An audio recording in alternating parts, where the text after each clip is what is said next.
I'm all about everyone making as much money as they possibly can. However, if we increase the minimum wage, how do we ensure that that cost isn't passed on to the consumer? Okay, here's where we are right now. We have a federal minimum wage of $7.25 an hour. That's where we are at.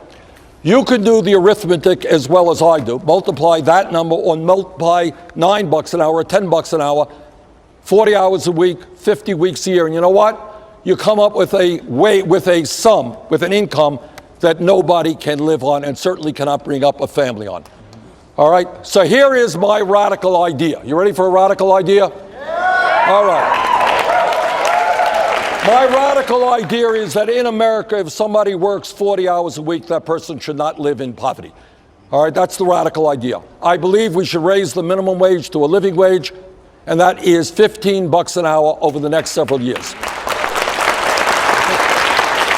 And I am proud to tell you I have been on picket lines with fast food workers in Washington, D.C. and elsewhere.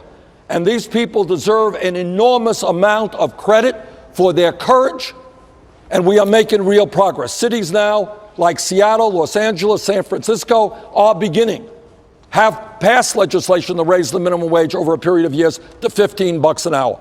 Bottom line is, in America today, we have massive levels of income and wealth inequality. Rich are getting much, much richer. Top 20 wealthiest people in America now own more wealth than the bottom 50% of America, 150 million people. What my campaign is about is saying we are going to have an economy that works for working families and not just the top 1%. One part of that is to raise the minimum wage to a living wage, $15 an hour.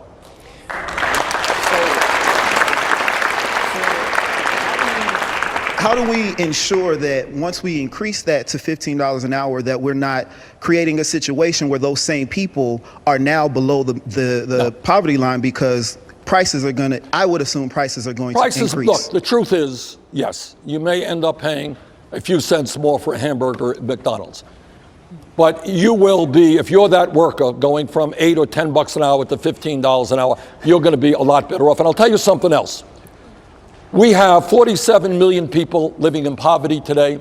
We have people who go to emergency food shelves who work 40 hours a week but are not earning enough money to provide for their family.